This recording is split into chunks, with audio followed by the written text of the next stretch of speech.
भगवते वासुदेवाय। ओम नमो भगवते वासुदेवाय। ओम नमो भगवते वासुदेवाय। मुखं करोति वाचालं पंगुं लंघयते गिरिं यत्कृपातमहं वन्दे श्रीगुरुदीनतारिणं परमानन्दमाधवं श्रीचैतन्यम् ईश्वरम्। हरे कृष्ण। श्रीमद् भगवद गीता यथारूप अध्याय 6 ध्यान योग सीरीज माइंड तथा माइंड कंट्रोल, मन तथा मन पर नियंत्रण। श्लोक संख्या आज हम 8 समझने का प्रयास कर रहे हैं। हमने देखा ये मन ही व्यक्ति का मित्र है, मन ही व्यक्ति का शत्रु है और मन के माध्यम से हमें नीचे नहीं गिरना है। मन के माध्यम से हमें अपने आप को, अपनी चेतना को ऊपर उठाना है। अगर मन को हम नियंत्रित करेंगे तो मन मित्र बन जाएगा और मन अनियंत्रित रहेगा तो ये शत्रु बना रहेगा, क्योंकि ये हमेशा शत्रु ही है। सिंपल सा इसमें हमने एक याद किया था, एनोलॉजी जो कनेक्ट किया था वो ये था कि हमें मन की बातों को नहीं सुनना है, हमें परमात्मा की बातों को सुनना है। मन को हमने कंपेयर किया था डीजे से, राइट। उसकी आवाज बहुत ज्यादा होती है तो हम जो है क्या करते हैं, हम परमात्मा की आवाज को नहीं सुन पाते हैं। तो हमें उस डीजे की आवाज को शांत करना है, उस आवाज को कम करना है। आइए इसी बात को हमने देखा पिछले श्लोक संख्या 7 में कि जिसने मन को नियंत्रण कर दिया है, जिसके मन अंतर्गत में आ गया है, वो मन जो है वो परमात्मा तक हमें पहुंचा देता है, वही मन। और जिसने मन को जीत लिया है वो परमात्मा को प्राप्त कर लिया है। और ऐसा व्यक्ति, उसके लक्षण भी बताए गए कि मन को वश में करने वाले व्यक्ति के लक्षण क्या है। वो सुख दुख में, जो कि किस स्तर पर है, सुख दुख मन के स्तर पर, राइट। और सर्दी गर्मी किस स्तर पर है, शरीर के स्तर पर। और मान अपमान किस स्तर पर है, यस बताइए, बुद्धि पर, अहंकार के स्तर पर, अहंकार, बुद्धि तथा अहंकार कह सकते हैं, उस स्तर पर है। तो तीनों स्थितियों में उसको जो विचलन होता है, इस प्रकार की परिस्थितियां बदलाव आते हैं, उनमें वो कैसा रहता है, समभाव रहता है, समान रहता है। ये किसके लक्षण था, जिस व्यक्ति ने मन को नियंत्रित कर दिया है। अब आज के श्लोक में बताया जा रहा है इसी मन को नियंत्रित करने वाले व्यक्ति को भी कहा जाता है जितेंद्रिय, जित इंद्रिय। बहुत सारे लोगों का नाम होता है जितेंद्र, राइट। तो जितेंद्र नाम होता है, खास साथ में इंद्रियों पर नियंत्रण भी होना चाहिए। धीरे धीरे अभ्यास होना चाहिए कि इंद्रियों पर नियंत्रण होना, जितेंद्रिय। तो आज का टॉपिक क्या था, हमने जो आज टाइटल दिया था, जितेंद्रिय व्यक्ति के लक्षण। या जितेंद्रिय व्यक्ति के लक्षण। बहुत सुंदर। तो अभी हम सब लोग तो जितेंद्रिय तो नहीं है, हम सब लोग तो गोस्वामी नहीं है, हम लोग तो माइंड अभी कंट्रोल में नहीं किए हैं, अभी भी माइंड परेशान करता रहता है। तो अभी हम सब लोग प्रोग्रेस कर रहे हैं जितेंद्रिय होने की तरफ, गोस्वामी होने की तरफ, मन को नियंत्रण करने की तरफ। ठीक है, देखते हैं कि जिसने मन कंट्रोल कर लिया है उसके लक्षण तो हमने देख लिए कि वो सुख दुख में, सर्दी गर्मी में, मान अपमान में संभाव रहता है और उसने परमात्मा को प्राप्त कर लिया है, परमात्मा की ही ध्वनि को सुनता है वो। अब आज के श्लोक में बताया जितेंद्रिय शब्द व्यक्ति के और क्या लक्षण होते हैं, क्यों उसको जितेंद्रिय कहा जाता है, वो भी समझने का प्रयास करेंगे आज के श्लोक में। श्लोक संख्या 8 कृपया करके दोहराएंगे।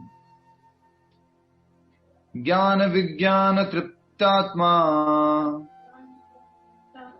कूटस्थो विजितेन्द्रियः युक्त इत्युच्यते योगी समलोष्टाश्म कांचन। यस, ज्ञान विज्ञान तृप्तात्मा कूटस्थो विजितेन्द्रियः युक्त इत्युच्यते योगी समलोष्टाश्म कांचनः। यस, आप में से उच्चारण कीजिए। यस, सुमन माता जी करेंगे, सुमन माता जी। हरे कृष्ण प्रभु जी। ज्ञान विज्ञान तृप्त आत्मा कूटस्थो विजितेन्द्रिय युक्त इत्युच्यते योगी समलोष्टाश्म कांचन। बहुत ही सुंदर। तो हमें इस श्लोक में दो शब्द लेने हैं, एक तो है विजितेंद्रिय और दूसरा है श्रम समलोष्टाश्म कांचन।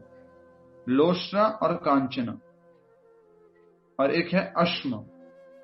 ठीक है, समलोष्टाश्म कांचन अश्म। आइए अब हम इस शब्दार्थ को समझने का प्रयास करते हैं। शब्दार्थ को आप मेरे पीछे उच्चारण करेंगे। शब्दार्थ माता जी आपको होस्ट प्रभु अपने आप ही कुछ कर देता हूं। तो शब्दार्थ ज्ञान, अर्जित ज्ञान। थोड़ा समझने का कोशिश कीजिएगा, थोड़ा सा आराम से बता रहे हैं। पूरा मुंबई की भाग दौड़ से बच के आज क्लास ले रहे हैं, थोड़ा ध्यान से समझने का कोशिश कीजिएगा। ज्ञान, अर्जित ज्ञान। विज्ञान, अनुभूत ज्ञान से। अनुभूत मतलब रियलाइज्ड, ज्ञान मतलब थ्योरी, विज्ञान मतलब प्रैक्टिकल, जीवन में उसका अप्लाई करना शुरू कर दिया है, तो उसको बोलते हैं विज्ञान, अनुभूत। कल हम आ रहे थे, रात को हमारे को छोड़ने के लिए आए थे श्रीमान दिनेश जी, तो वो कह रहे थे प्रभु जी दुनिया में कितना भी मेहनत कर लो, मिलना तो उतना ही है जितना भाग्य में लिखा। तो ये तो हमने रियलाइज कर दिया, वो खुद ऐसे बोल रहे थे, ये तो हमने अनुभव कर लिया है प्रभु जी। तो बड़ा अच्छा आज के कॉन्टेक्स्ट में समझ में आ रहा है कि विज्ञान, अनुभूत ज्ञान। बहुत हाथ पैर मार ली हमने, बहुत इधर से उधर मेहनत कर ली, जीवन में जितना भाग्य में जितना सुख लिखा उतना मिलेगा, उससे ज्यादा नहीं मिलने वाला है। उनको भी अनुभूति हो गई है। और मैं आप सभी से कहता हूं, खास करके मेरा ये खुद का कहना रहता है हमेशा कि आपके जीवन में जब आप जो है भगवत गीता के ज्ञान को जोड़ देते हैं तो वो ज्ञान किस में बदल जाता है? विज्ञान में। याद कीजिए क्यों, ऐसा क्यों होता है? तब हम प्रैक्टिकल सब फील करने लगते हैं, इसलिए जो भी चीज है जोड़ने लगते हैं। थोड़ा सा और बताइए क्यों, ऐसा क्यों होता है? क्योंकि प्रभु जी ये जीवन का एक्सपीरियंस है हमारे परिवार में। आप लोगों को जीवन का अनुभव हो चुका है, बहुत सारे अनुभव हो चुके हैं, और उस अनुभव में जब ये ज्ञान जुड़ता है तुरंत ये साक्षात्कार एकदम रियलाइज नॉलेज बन जाता है। इसलिए विज्ञान। उसके बाद तृप्त, संतुष्ट आत्मा, जीव, हम सब लोग कूटस्थ, आध्यात्मिक रूप से स्थित, विजितेंद्रिय, इंद्रियों को वश में करके, युक्त, आत्म साक्षात्कार के लिए सक्षम, इति, इस प्रकार, उच्यते, कहा जाता है, योगी, योग का साधक, सम, समदर्शी, लोष्ट्र, लोष्ट्र मतलब कंकड़, अश्म पत्थर, कांचन स्वर्ण, ये सब के बारे में यहाँ पर बताया जा रहा है। देखेंगे क्या इसमें अर्थ है, क्या अनुवाद है। अनुवाद आप मेरे पीछे दोहराएंगे, प्लीज रिपीट। वह व्यक्ति आत्म साक्षात्कार को प्राप्त तथा योगी कहलाता है जो अपने अर्जित ज्ञान तथा अनुभूति से पूर्णतया संतुष्ट रहता है। ये कौन सी लाइन का अर्थ हो गया? ज्ञान विज्ञान तृप्त आत्मा। ज्ञान और विज्ञान से वो क्या है? तृप्त है, पूरी तरह से संतुष्ट है, ज्ञान से भी और विज्ञान से भी। ऐसा व्यक्ति अध्यात्म को, दोहराइए, ऐसा व्यक्ति अध्यात्म को प्राप्त तथा जितेंद्रिय कहलाता है। कूटस्थ, कूटस्थ मतलब एकदम स्थित, प्राप्त कर लिया है, पहुंच चुका है, स्ट्रांग हो चुका है, डिटरमाइंड हो चुका है, उसके लिए क्या कहा जाता है? कूटस्थ।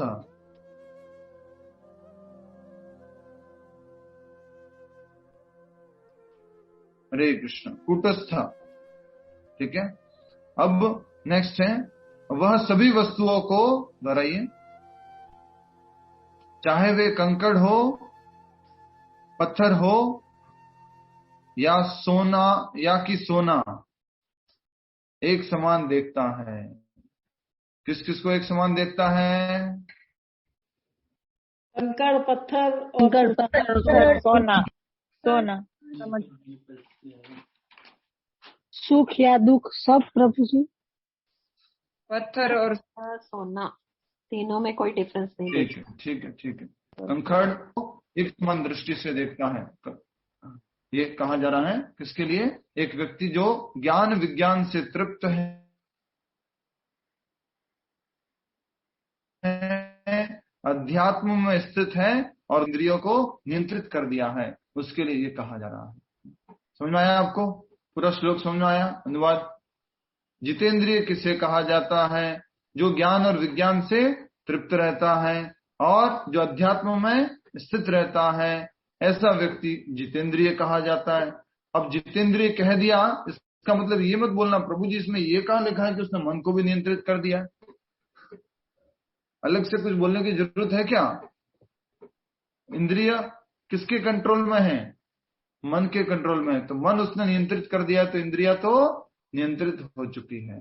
तो विजितेंद्रिय, तो विजितेंद्रिय हो गया है, मन भी उसका नियंत्रित हो चुका है।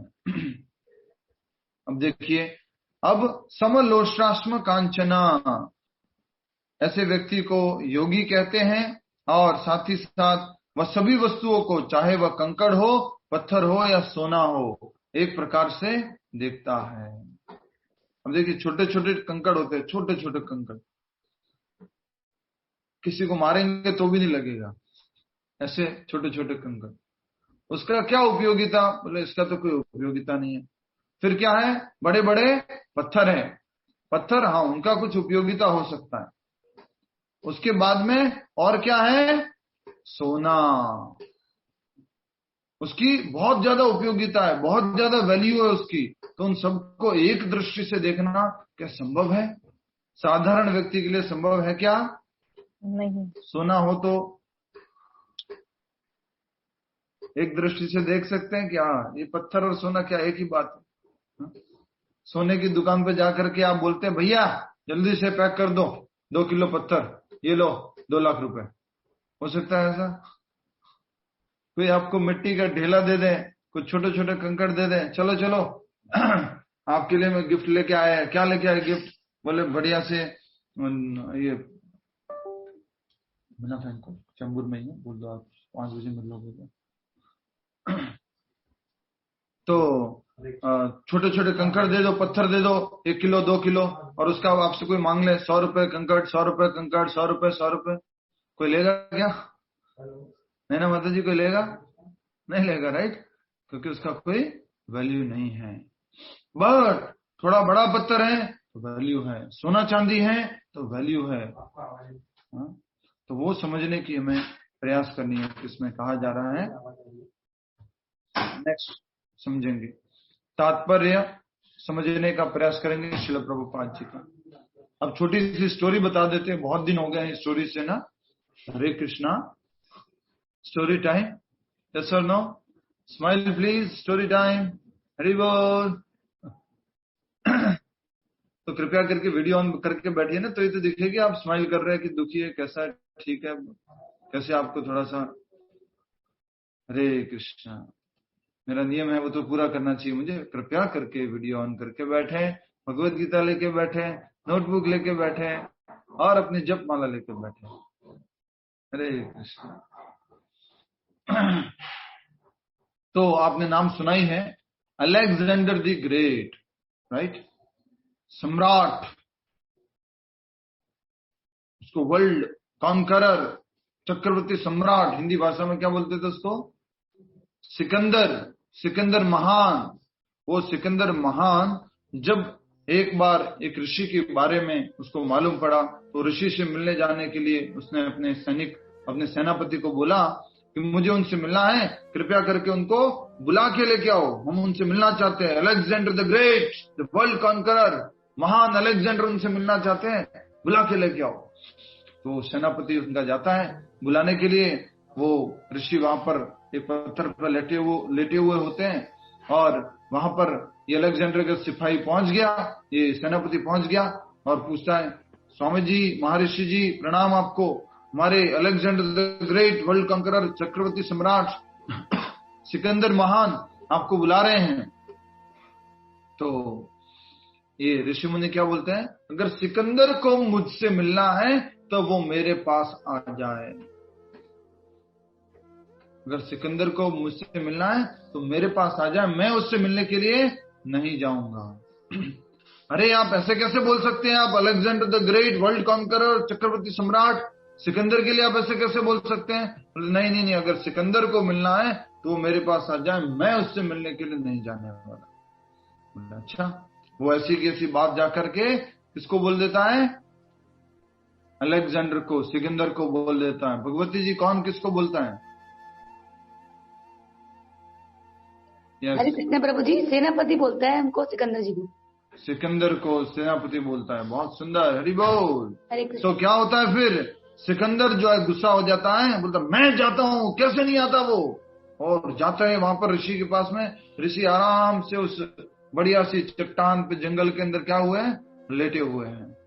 और लेटे हुए अवस्था में फिर सिकंदर आता है, कौन है ये ऋषि जो मुझसे मिलने को मना कर रहा है, मुझे बुला रहा है मिलने के लिए? तो ऋषि जो है उसी अवस्था में लेटे लेटे वो है, बोलते हैं आओ अलेक्जेंडर आओ।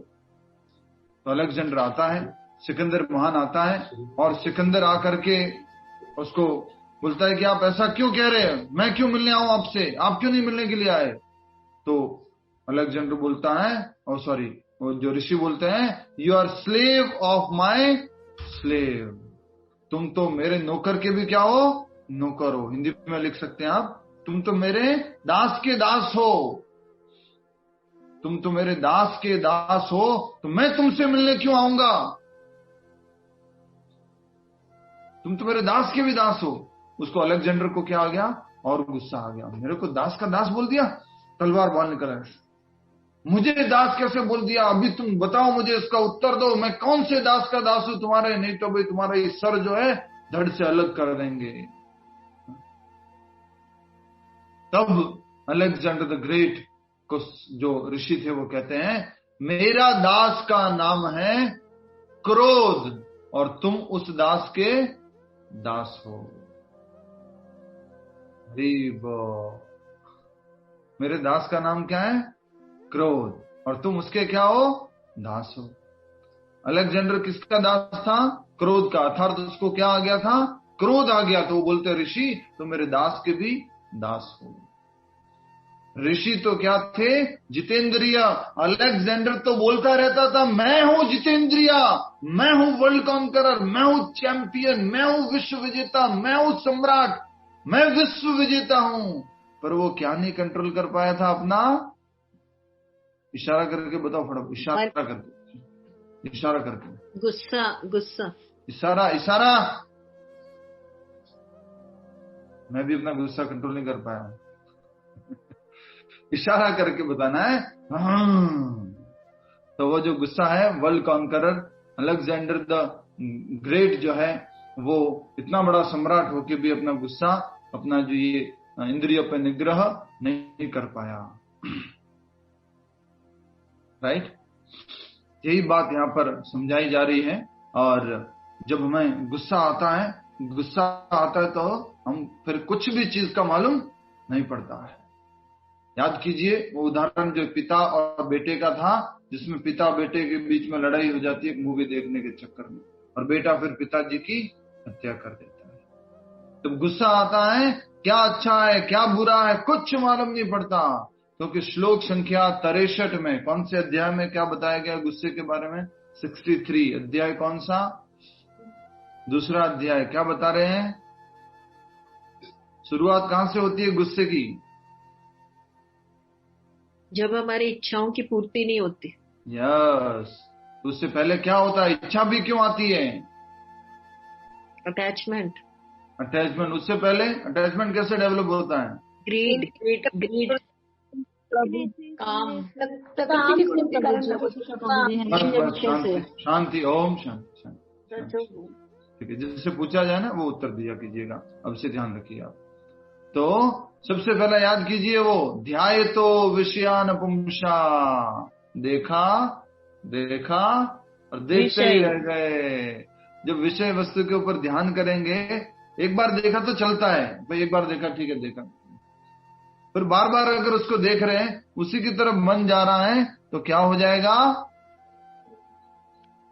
आसक्ति उत्पन्न हो जाएगी। ध्यायतो विषयान पुंसा संगस्तेषु उपजायते, संगत आसक्ति उत्पन्न हो जाएगी, और आसक्ति से फिर क्या उत्पन्न होगा? संगात संजायते कामा, डिजायर्स उत्पन्न होगी, मुझे चाहिए, मुझे भोगना है। संगात संजायते कामा, कामात क्रोधो भी जायते, और काम से फिर क्या उत्पन्न होगा? क्रोध क्रोध क्रोध क्रोध क्रोध, कामात क्रोधो भी जायते। और क्रोध कब आएगा? जब काम पूरा नहीं होता है, और काम पूरा हो जाता है तो क्या आता है? लोभ लोभ। ठीक है, कामात क्रोधो भी जायते। और क्रोधात भवति सम्मोह, और क्रोध आ गया तो सम्मोह, डिल्यूजन, कुछ नहीं, जैसे चक्कर आता है ना चारों तरफ, क्या कुछ मालूम, ऐसे ही क्रोध आ गया तो कुछ मालूम नहीं, क्या अच्छा है क्या बुरा है कुछ मालूम नहीं पड़ता। क्रोधात भवति सम्मोह, सम्मोहात स्मृति विभ्रम, मेमोरी का भी क्या हो जाता है? लॉस। ये मेरी माँ है कि मेरे पिता है कि मेरा बहन है कि मेरा भाई है, कि सब मेमोरी लॉस। जब क्रोध आ गया तो कुछ नहीं दिखता है, कौन है ये, कुछ मतलब नहीं है। क्रोध आने के बाद पूरा क्रोध शांत हो जाता है, उसके बाद में फिर हम बहुत रिपेंट करते हैं, बहुत सारा पछताते हैं, वो मैंने आपको कुछ बोल दिया, आप, अरे ऐसा मुझे आपको नहीं बोलना चाहिए था, राइट। तो इस श्रीमद् भगवद गीता के दूसरे अध्याय के 63वें श्लोक में 62 और 63 में बोला गया, क्रोधात भवति सम्मोहा, सम्मोहात स्मृति विभ्रम, और फिर क्या हो जाएगा? स्मृति विभ्रम, भ्रमित हो जाएगी पूरी स्मृति। जितना भी हमारे पास कॉन्शियस माइंड में जितनी भी स्मृति है, वो विभ्रमित हो जाएगा व्यक्ति। विभ्रमित होने से मतलब है वो सम्मोहित हो जाएगा। अब उस टाइम में उसको और कुछ नहीं लगेगा, उस टाइम में यही लगता है कि मुझे यही करना है बस, पूरी तरह से। स्मृति भ्रंशात बुद्धि नाशो, बुद्धि नाशा मतलब बुद्धि का नाश हो जाएगा, इंटेलिजेंस खत्म, डिस्क्रिमिनेशन खत्म, क्या सही है क्या गलत है, बड़ा है छोटा है, भाई है बहन है, क्या बुद्धि डिसीजन अच्छा है क्या है बुरा है, कुछ मालूम नहीं पड़ता।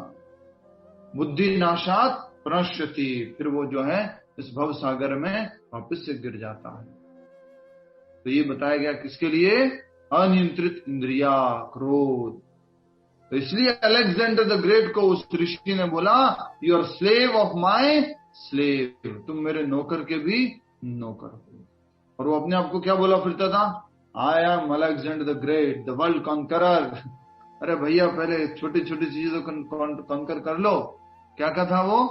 अपनी इंद्रियों को तो जीत लो, अपने मन को तो जीत लो, फिर बड़े बड़े कॉन्करर बन जाना।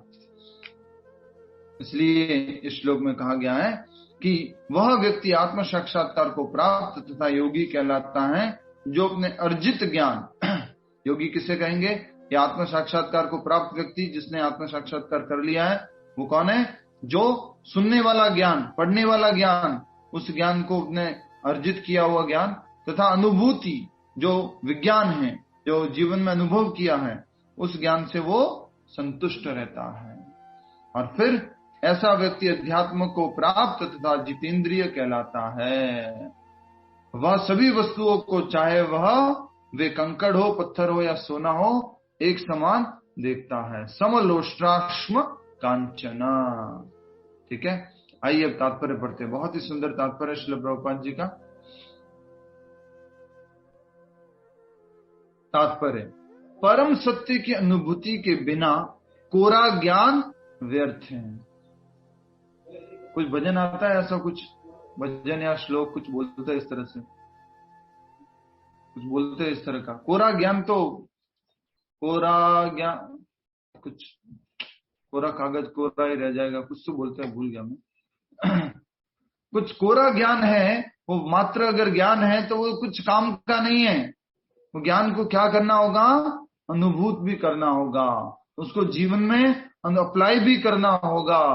इसलिए कहा जा रहा है परम सत्य की अनुभूति के बिना कोरा ज्ञान व्यर्थ है। मात्र ज्ञान ज्ञान ज्ञान ज्ञान ज्ञान ज्ञान ज्ञान, पर कुछ अनुभव नहीं कर रहे, कुछ रियलाइज नहीं कर रहे, तो उसका कोई मतलब नहीं है, नो यूज। हमारी देसी भाषा में समझने के लिए स्विमिंग क्लासेस ले ली, एवरीडे टाइम पे स्विमिंग क्लासेस लेते हैं। या स्विमिंग ऐसे करना चाहिए, स्विमिंग वैसे करना चाहिए, स्विमिंग करते टाइम ब्रीदिंग का ऐसे ध्यान रखना चाहिए, पैर ऐसे होने चाहिए, हाथ ऐसे होने। उसका ज्ञान रखने से क्या हो जाएगा, मात्र ज्ञान रखने से उसको जीवन में अप्लाई भी करना है और स्विमिंग करना भी आना है। ये इसको बोला जा रहा है यहाँ पर कि परम सत्य की अनुभूति के बिना सारा ज्ञान, भगवत गीता भागवतम का ज्ञान ले लिया, लेकिन क्या है, परम सत्य की अनुभूति नहीं है, भगवान का ज्ञान नहीं है। इसलिए बोला जाता है खाली पंडित मत बनो, भक्त बनो। खाली पंडित जो कहने वाले, आजकल वाले पंडित, पुराने वाले पंडित तो भक्त होते थे। खाली पंडित मत बनो अर्थात स्कॉलर मत बनो। मैं तो इतने श्लोक जानता हूं, मैं तो इतने ज्यादा मंत्र जानता हूं, इतने स्तोत्रम जानता हूं, इतने अष्टकम जानता हूं। खाली वो जानने वाला, याद करने वाला, रटन विद्या वाला व्यक्ति नहीं बनना है। कई बार भक्त लोग बोलते हैं प्रभु जी संस्कृत नहीं आती, क्या करें? कोई बात नहीं, संस्कृत नहीं आती है, थोड़ा बहुत जो प्रभुपाद जी ने बताया है उसको समझने का प्रयास कर लो। वो भी नहीं आता, कोई बात नहीं, अनुवाद पढ़ लो, ये महत्वपूर्ण है। ठीक है। भक्ति रसामृत सिंधु जो कि किसके द्वारा लिखी गई है, जो रेगुलर डिवोटीज है उनको उत्तर नहीं देना है। भक्ति रसामृत सिंधु किसके द्वारा लिखी गई है प्रभु जी? यस, रूप गोस्वामी। रूप गोस्वामी, बहुत सुंदर। उसको इंग्लिश में बोलते हैं नेक्टर ऑफ डिवोशन, उसको बोलते हैं लॉ बुक ऑफ भक्ति। ये आप समझ लीजिए अच्छे से, लॉ बुक ऑफ भक्ति, भक्ति की नियमों की किताब कौन सी है वो, भक्ति रसामृत सिंधु। तो भक्ति रसामृत सिंधु कब पढ़नी चाहिए, ऐसा कहते हैं सबसे पहले आप क्या पढ़िए, छोटी छोटी किताबें, प्रभुपाद जी की छोटी छोटी किताबें, उसके बाद भगवत गीता, उसके बाद भागवतम, उसके बाद चैतन्य चरितामृत, और उसके बाद भक्ति रसामृत सिंधु। भक्ति रसामृत सिंधु को अगर आप भक्ति का अभ्यास करना शुरू कर दिया है तो आप बीच में भी पढ़ सकते हैं, अगर भक्ति का आपने अभ्यास शुरू कर दिया।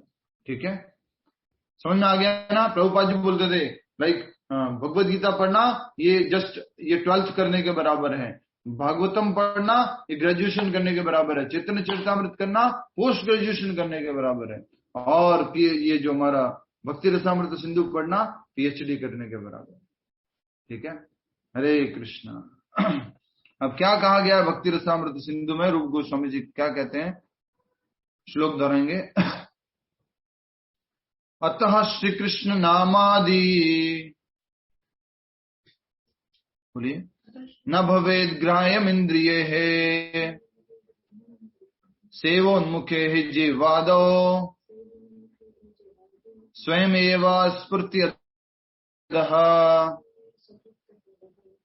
एक बार और, अतः श्री कृष्ण नामादि न भवेद ग्राह्यम इंद्रिये है, सेवोन्मुखे ही जीवादो, स्वयमेव स्फुर्त्यदः। यस, बहुत ही सुंदर श्लोक है। और इसमें जैसा कि भक्ति रसामृत सिंधु को मैंने क्या बोला, लीना विज माता जी, कौन सी किताब है? लीना विज माता जी, भक्ति रसामृत सिंधु कैसी किताब है? लॉ ऑफ नेक्टर जो आपने बताया, लॉ बुक, भक्ति की लॉ बुक है, law book, law of nectar. उसमें देखिए, हाँ, जिसमें नियम, लॉ ऑफ नेक्टर नहीं, नेक्टर ऑफ डिवोशन, भक्ति रसामृत सिंधु, डिवोशन भक्ति, नेक्टर अमृत, रसामृत, तो भक्ति रसामृत सिंधु, इंग्लिश में इसको बोलते हैं नेक्टर ऑफ डिवोशन, और वो इसको क्या बोल सकते हैं हम, लॉ बुक ऑफ भक्ति। अब इसमें क्या लिखा गया देखिए, कोई भी व्यक्ति अपनी दूषित इंद्रियों के द्वारा श्री कृष्ण के नाम, रूप, गुण तथा उनकी लीलाओं की दिव्य प्रकृति को नहीं समझ सकता। भगवान की दिव्य सेवा से पूरित होने पर ही कोई उनके दिव्य नाम, रूप, गुण तथा लीलाओं को समझ सकता है। अतः श्री कृष्ण नाम आदि न भवेद ग्राह्यम इंद्रिय। इन अपूर्ण इंद्रियों से, इन अपवित्र इंद्रियों से हम भगवान कृष्ण के नाम, रूप, गुण और लीलाओं को नहीं समझ सकते हैं। सेवोन्मुखे ही जीवादो स्वयं स्मृत्यदः। लेकिन अगर हम जिह्वा के माध्यम से, ये अनुवाद, सेकंड लाइन का अनुवाद यहाँ पर लिखा नहीं है, सेवोन्मुखे ही जीवादो, जब हम सेवा करना शुरू कर देंगे, शुरुआत होती है सेवा, भक्ति में सेवा कहां से शुरू होती है? भगवान की सेवा, रुक जाइए, भावना साहू जी, भक्ति में सेवा कहां से शुरू होती है इस श्लोक के अनुसार?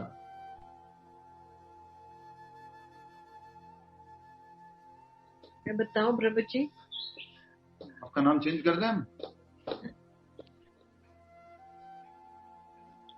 चैंटिंग से कर सकते हैं, जब हम जीवा से जीवा, तो चैंटिंग। सेवोन्मुखी ही जीवा दो। सेवा करना डिफिकल्ट नहीं है, सेवा करना, शुरू करना कठिन नहीं है, तो जीवा के द्वारा ही हम सेवा शुरू कर सकते हैं, वो है भगवान के नाम जप द्वारा। सेवोन्मुखी ही जीवा दो स्वयं एवं स्फूर्त्यदः, और इस प्रकार से वो भक्ति में स्फूर्ति के साथ में वो आगे बढ़ सकता है। खुश हो जाओ ना, नहीं खुश हो जाओ, नहीं होना, हो जाइए। किस बात पे? कि इसमें लिखा हुआ है कि जब तक दूषित इंद्रियां हैं तब तक वो श्री कृष्ण के नाम, रूप और गुण और लीला, उनकी लीलाओं की दिव्य प्रकृति को नहीं समझ सकता। कहीं न कहीं हमारी इंद्रियां धीरे धीरे क्या हो रही है?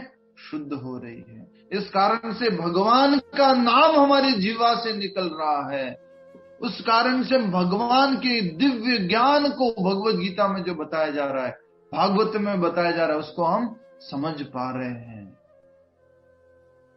उनके रूप का, सुंदर का दर्शन कर पा रहे हैं, उस रूप को आध्यात्मिक रूप समझ पा रहे हैं, उनकी लीलाओं का स्मरण कर पा रहे हैं। ये 4 शब्द जो है आपके क्विज में आएंगे। एक भक्त को किस प्रकार से हमेशा भगवान के चिंतन में लगा रहना चाहिए, उसका उत्तर है भगवान के नाम, रूप और गुण और लीला के द्वारा। भगवान के नाम, रूप और गुण और लीलाओं के द्वारा एक भक्त को किस प्रकार से भगवान का चिंतन करना चाहिए, उनके गुण, रूप और नाम और लीलाओं के द्वारा। एक और प्रश्न है आप सभी के लिए, सबसे पहली भक्ति में सेवा कैसे शुरू होती है? सबसे पहली सेवा कैसे शुरू होती है भक्ति में? ये आपका अगला प्रश्न है। आदो श्रद्धा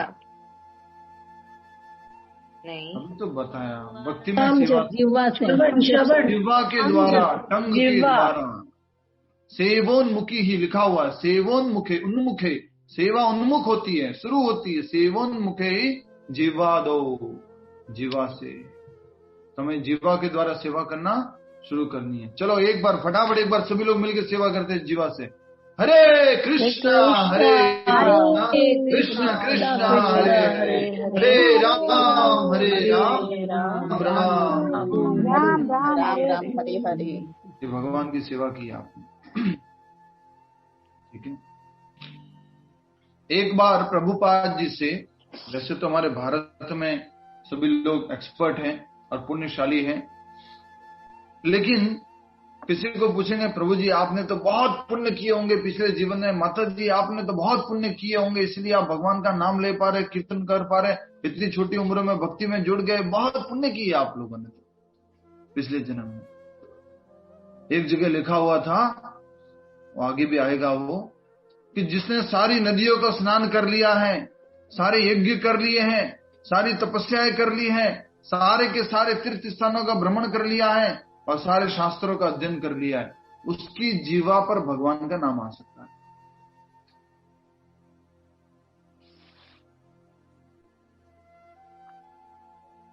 हल्के में नहीं लेने का, ठीक है ना, भगवान का नाम हरे कृष्णा ऐसे क्या है। अरे कितने लोगों को ट्राई करते हैं हम कि भाई नाम जब कर लो कर लो कर लो कर लो कर लो कर लो, लेकिन नहीं आ पाता। लेकिन अगर करते करते मन घूम रहा है तो भी अभी घुमाएंगे थोड़ा, समय दीजिए थोड़ा। तो कितने कितने भाग्यशाली लोग हैं हम कि हमारे जीवा पर भगवान का नाम आता है। क्यों, क्या लिखा है शास्त्रों में? जिसने सारी नदियों में स्नान कर लिया है, जिसने सारे तीर्थ स्थान भ्रमण कर लिए, जिसने सारे यज्ञ और तपस्याएं कर लिए, जिसने सारे शास्त्रों का अध्ययन कर लिया, उसके जीवा पर भगवान का नाम आ सकता है। तो ये प्रभुपाद जी ने एक जगह ये बात कही, तो एक डिवोटी प्रभुपाद जी से पूछते, स्वामी जी, अंग्रेजी में है वो तो एक्चुअल में, पर साउथ इंडियन लैंग्वेज एक्सेंट में बोल रहा हूँ, Swami ji it means last time previous birth we completed everything. Previous जन्म में, पिछले जन्म में हमने सारे स्नान कर लिए थे क्या? सारे पूरा पुण्य कर लिया था? सारे तपस्याएं कर ली थी क्या? अमेरिकन एक्सेंट में बोलो क्या बाद में। तो वो कैसे कैसे कैसे हम समझे कि हमने इतना सारा पुण्य कर लिया था क्या? प्रभुपाद जी क्या बोलते हैं मालूम है?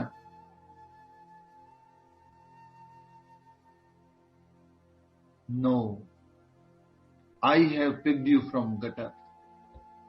I have made you qualified. You didn't have any qualification. वो हिप्पीज थे वो लोग। सोचो, हम लोगों को भी क्या सोचना चाहिए? I don't have any qualification. Prabhupada ji has made me qualified for this. ये भाव होना चाहिए। डिवोटी ऐसे देखता ही रहेगा प्रभुपाद।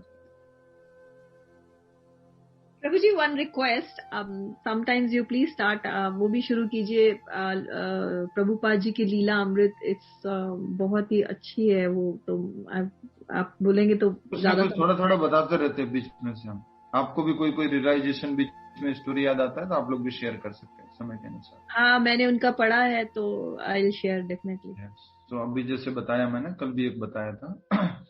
तो हम क्वालिफाइड नहीं है, हमारे जीवा पर नाम आ रहा है, अरे सारी नदियों में स्नान कर रखा है हमने, तो सारे तीर्थ स्थानों का भ्रमण कर रखा है हमने, इसलिए ये आ रहा है।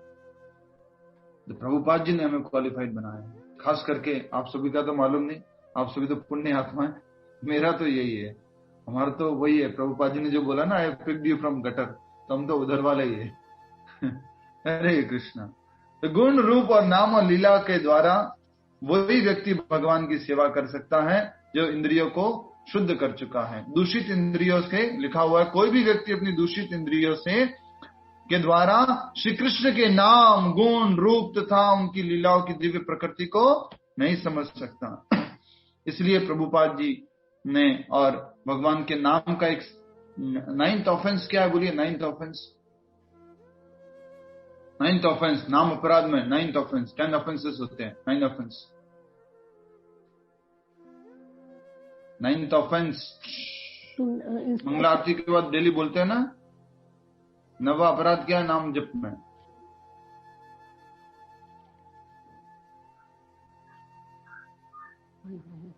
बोलिए, व्हाट इज 9th ऑफेंस? अहंकार। प्रभु जी, ना जन्म न जन्म न रोज मालूम है। हरे कृष्ण बोलिए। रुक जाए, नहीं मालूम है तो फिर शांति रखिए ना। घनश्याम जी बोलिए। To instruct a faithless person about the glories of the holy name. Yes, Hari बोल। आपका उत्तर हो सकता था, प्रभु जी आपने कभी बताया ही नहीं तो मुझे कैसे मालूम होगा? यस, मैंने कभी बताया नहीं। आपने से जो मंगला आरती अटेंड करते हैं या मंदिर जाते हैं उनको मालूम हो सकता है। नवा अपराध है नाम जप के प्रति, to instruct a faithless person about the glories of the holy name of the lord. किसी एक अविश्वासी व्यक्ति को भगवान के नाम की गुणगान को उसको बोलना कि भगवान का नाम कितना पावरफुल है, मालूम है? एक नाम जप करने से करोड़ों जन्मों के पाप खत्म हो जाते हैं। एक नाम जप करने से इतना फायदा होता है कि तुम अपने जीवन भर जितना पाप नहीं कर सकते उतना एक नाम जप से फायदा होता है। ये किसको नहीं बताना चाहिए, बोलिए? Faithless person. अश्रद्धालु को। प्रभु जी आप लोग तो सबको माला देते रहते हैं, माला दीजिए, नाम जप करवाइए, पर शायद ग्लोरीज को अप्रिशिएट नहीं कर पाए। समझ पा रहे हैं? उसकी महत्वता को अप्रिशिएट नहीं कर पाए, वो उसको नहीं बताना। उसको बोलो नाम जप करो भगवान का, हरे कृष्ण, आत्मा शुद्ध होता है, चित्त शुद्ध होता है। आप जो बोलेंगे कि नाम इतना पावरफुल है कि एक बार बोलने से जीवन भर जितना पाप नहीं कर सकते उतना नष्ट हो जाता है। तो कोई भी, हाँ प्रभु जी ऐसा कैसे पॉसिबल है? तो इम्पॉसिबल है, तो कोई भी कर लेगा। अश्रद्धा, 9th ऑफेंस इसलिए बोला जा रहा है यहाँ पर। तो जो ये अपवित्र इंद्रिय वाला व्यक्ति है वो नहीं समझ सकता भगवान के नाम की महिमा के बारे में, रूप की महिमा के बारे में, गुणों के बारे में और उनके लीलाओं के बारे में। भगवान की दिव्य सेवा से पूरित होने पर, पूर्ण रूप से दिव्य सेवा में लगने पर, और वो सेवा कहां से शुरू होती है? जीवा से। उनके दिव्य नाम, रूप, गुण तथा लीला को समझ सकता है, स्फूर्ति अदा पूरी तरह से समझ सकता है, पूरी तरह से वो जल्दी से समझ सकता है जब वो उस भगवान की सेवा में पूर्ण रूप से लग जाएगा, स्वयं खुद ही। लास्ट वाला पैराग्राफ छोटा सा पढ़ लेते इसको अच्छे से। जय श्री प्रभुपाद। तात्पर्य में जो है इसमें प्रभुपाद जी को समझा रहे हैं। सभी लोग मेरे साथ में हैं? यस है तो ऐसे, नो तो ऐसे। तो चाय पी रहे, कॉफी पी रहे, इधर उधर देख रहे हैं, बता दो, कोई बात नहीं, बुरा नहीं मानेंगे। नेक्स्ट, यह भगवत गीता कृष्ण भावनामृत का विज्ञान है। एक तरह से इस भगवत गीता को भी मात्र ज्ञान नहीं बोला है, क्या बोला गया? बोलो बोलो बोलो बोलो, विज्ञान। कहां पर कहा गया? कौन रेफरेंस देगा? जल्दी से रेफरेंस चाहिए। कहां पे भगवत गीता को विज्ञान बोला गया? रेफरेंस। तुक्का मत मानना, ठीक है ना? इधर से उधर हवा में बताइए। पहले श्लोक के फर्स्ट लाइन में, पहले अध्याय के पहले श्लोक के तात्पर्य में पहली लाइन में लिखा हुआ है। पहले अध्याय के पहले श्लोक के तात्पर्य की पहली लाइन में लिखा हुआ है। क्या लिखा हुआ है? पढ़िए सचित गुप्ता माता जी। पहले अध्याय के पहले तात्पर्य में, पहले श्लोक के तात्पर्य में लिखा हुआ है। पहले अध्याय के पहले श्लोक के तात्पर्य में लिखा हुआ है। ढूंढना मुश्किल हो रहा है अभी तक। रुक जाइए रुक जाइए रुक जाइए, नहीं मिला सची माता जी? सची माता जी कृष्णा प्रभु जी बोलिए। हाँ प्रभु जी, इसमें लिखा हुआ है भगवत गीता एक बहुपठित आस्तिक विज्ञान है। भगवत गीता क्या है? विज्ञान है। और उसको खाली जीवन में ज्ञान के लिए नहीं है, उसको हम जीवन में पालन भी कर सकते हैं। और उसका सबसे इम्पोर्टेंट एस्पेक्ट अभी पढ़ रहे हैं हम, माइंड कंट्रोल। पूरी दुनिया इसके ऊपर सेमिनार ले रही है, बड़े बड़े प्रवचन हो रहे हैं, बड़े बड़ी इसके ऊपर काउंसलिंग हो रही है माइंड कंट्रोल के ऊपर। जब देखो हर कोई यही प्रश्न पूछ रहा है, माइंड कैसे कंट्रोल करे, माइंड कैसे कंट्रोल करे। वो भगवत गीता प्रैक्टिकल है। चलो ये तो प्रभुपाद जी ने तात्पर्य में बताया। श्लोक में कहा लिखा है कि भगवत गीता एक आस्तिक विज्ञान है? श्लोक में कहा लिखा है कि भगवत गीता एक विज्ञान है? कौन बताएगा? बताइए। हमने पढ़ा उसमें से, कौन बताएंगे जल्दी से? आपके पास समय है ओनली 5 सेकंड का। एक, हरे कृष्णा प्रभु जी, इसी श्लोक 8 में है, 6.8 में, इसी श्लोक में। हाँ जी प्रभु जी। हरे कृष्णा प्रभु जी, ये ज्ञान विज्ञान तृप्तात्मा नहीं माता जी, तो इसी श्लोक का हो गया। भगवत गीता एक विज्ञान है। भगवत गीता विज्ञान है, ये कहाँ लिखा है? इस श्लोक में अध्याय 4 श्लोक संख्या 2। अध्याय 4 श्लोक संख्या 2। कौन पढ़ेगा आप में से? प्रतिभा शर्मा जी पढ़िए। पढ़ो प्रभु जी। प्रतिभा शर्मा जी पढ़िए। अध्याय 4 श्लोक संख्या 2। क्या लिखा है अनुवाद में? प्रभु जी मैं पढ़ो। आप तो है ही है माता जी, आप तो हमेशा आगे रहेंगे टॉप में। प्रभु जी मैं पढ़ूं? हाँ, सुरेंद्र मदान माता जी पढ़िए। हरे कृष्ण प्रभु जी।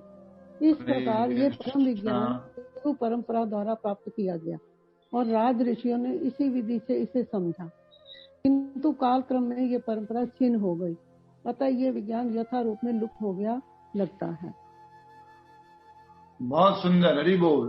तो 2 जगह विज्ञान शब्द उपयोग हुआ है। इस प्रकार यह परम विज्ञान गुरु परंपरा द्वारा प्राप्त किया गया। क्या है ये? परम विज्ञान। और किससे बोला गया परम विज्ञान? महेश शर्मा जी, किससे बोला गया परम विज्ञान? गीता को। महेश शर्मा जी, आप सब लोग, महेश शर्मा जी,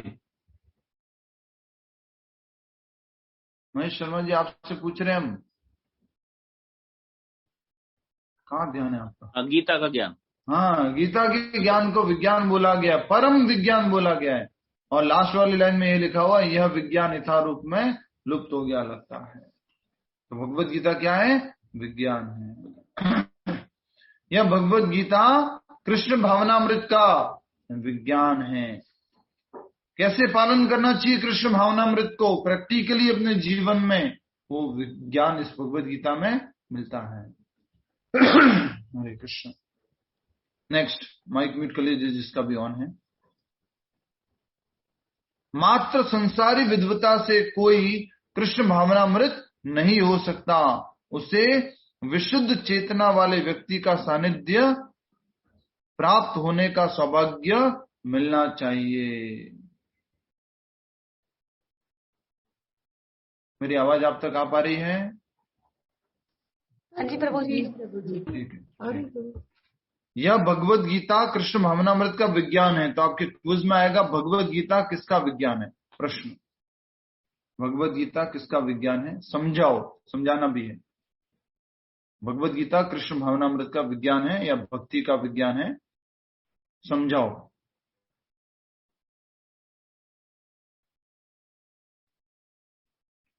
ठीक है। नेक्स्ट, मात्र संसारी विद्वता से कोई कृष्ण भावना भावित नहीं हो सकता। लिख लिया ना आपने? आगे बढ़ो, देखिए समय थोड़ा सा कम है। हरे कृष्णा।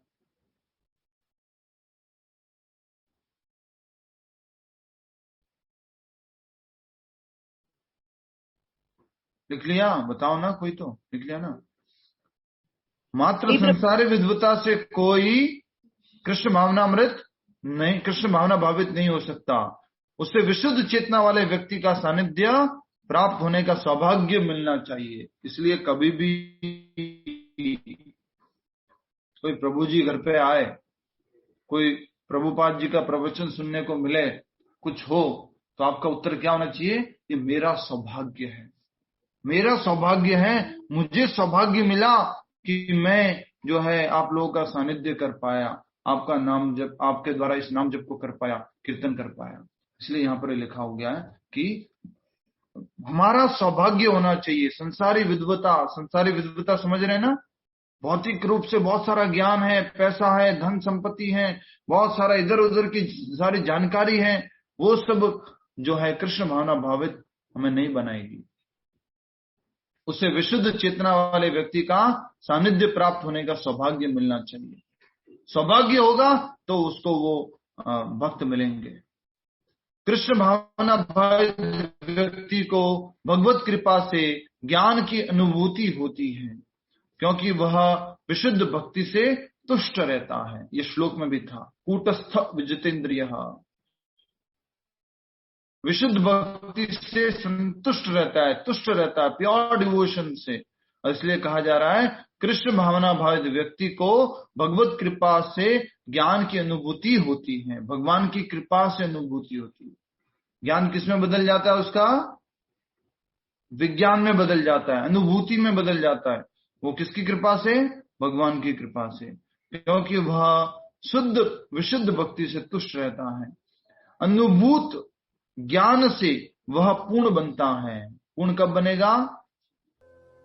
पूर्ण कब बनेगा? जब उसको रियलाइज होगा, रियलाइज नॉलेज से। मात्र क्या कहते हैं, मात्र थ्योरेटिकल नॉलेज से वो नहीं होने वाला है। उसके लिए क्या होना है, प्रैक्टिकल नॉलेज भी होना है। कोई भी चीज कब पूर्ण होगी, किसी का ज्ञान कब पूर्ण होगा, जब वो थ्योरी भी जानता है और प्रैक्टिकल भी जानता है। इसलिए यहाँ पर कहा गया है अनुभूत ज्ञान से वह पूर्ण बनता है। आध्यात्मिक ज्ञान से मनुष्य अपने संकल्पों में दृढ़ रह सकता है। अपने संकल्प, जो भी हम रिजोल्यूशंस लेते हैं, जो भी हम मन में जीवन में कुछ डिसीजंस लेते हैं आध्यात्मिक रूप से, तो उसके लिए कहा जा रहा है कि आध्यात्मिक ज्ञान से मनुष्य अपने संकल्पों में दृढ़ रह सकता है, किंतु मात्र शैक्षिक ज्ञान से वह बाह्य विरोधाभासों द्वारा मोहित और भ्रमित होता रहता है। क्या लिखा है इंग्लिश में, बाह्य विरोधाभासों, क्या लिखा है इंग्लिश में?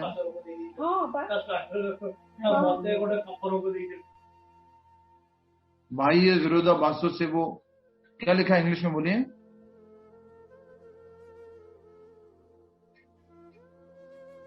हरे कृष्ण, कौन बताएगा?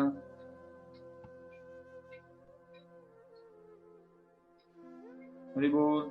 मैं अभी लिफ्ट पे हूँ, मेरे पास हरे प्रभु।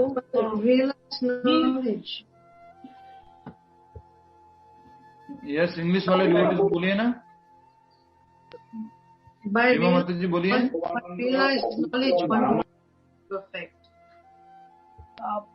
By realized knowledge, one becomes perfect. ठीक है, नेक्स्ट।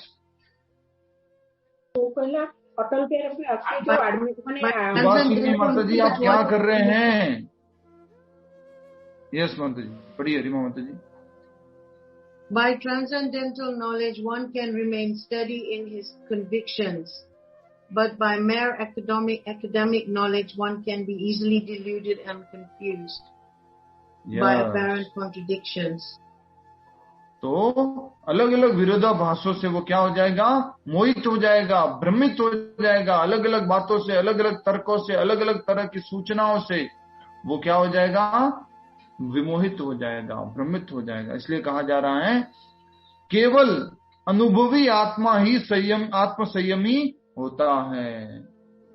अनुभवी आत्मा, समझ गए आप? अनुभवी आत्मा, यस। नैना पटेल माता जी, अनुभवी आत्मा का मतलब क्या है? नैना पटेल माता जी।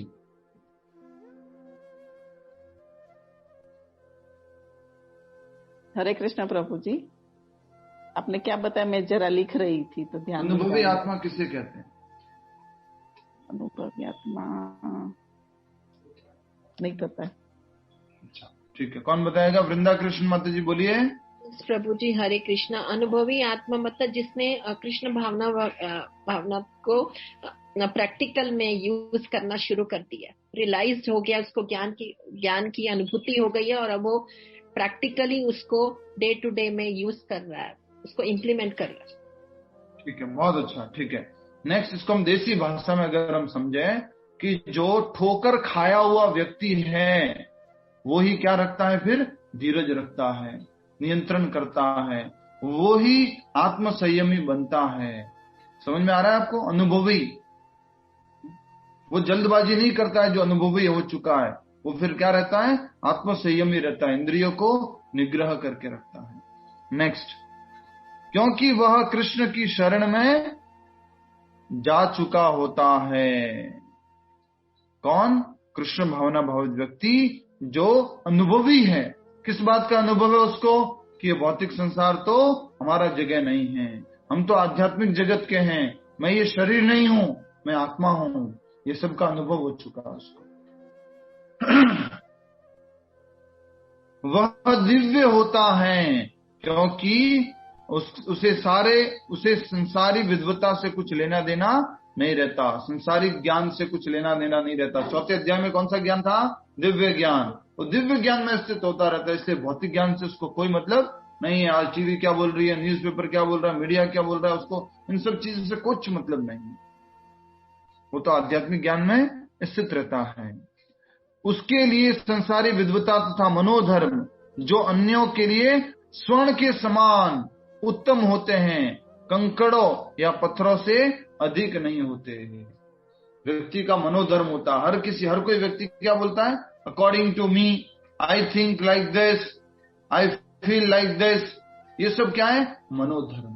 ये मनोधर्म जो है उस आत्म संयमी व्यक्ति को, कृष्ण भावना भावित व्यक्ति जो स्थित हैं, उनको किसके बराबर लगता है? उसे पत्थर और कंकड़ के बराबर लगता है। बाहर वाले व्यक्ति को वो किसके समान लगता है? सोने के बराबर, गोल्ड के बराबर। उसके लिए संसारी विद्वता तथा मनोधर्म जो अन्यों के लिए स्वर्ण के समान उत्तम है, कंकड़ों या पत्थरों से अधिक नहीं लगता। कुछ समझ में आ रहा है आपको? आ रहा है का? कुछ ना आ रहा है? अरे ये तो पीएचडी है, डॉक्टरेट है, ये तो हाईली एजुकेटेड है। डिवोटी के लिए क्या है? अच्छी बात है, वेरी नाइस।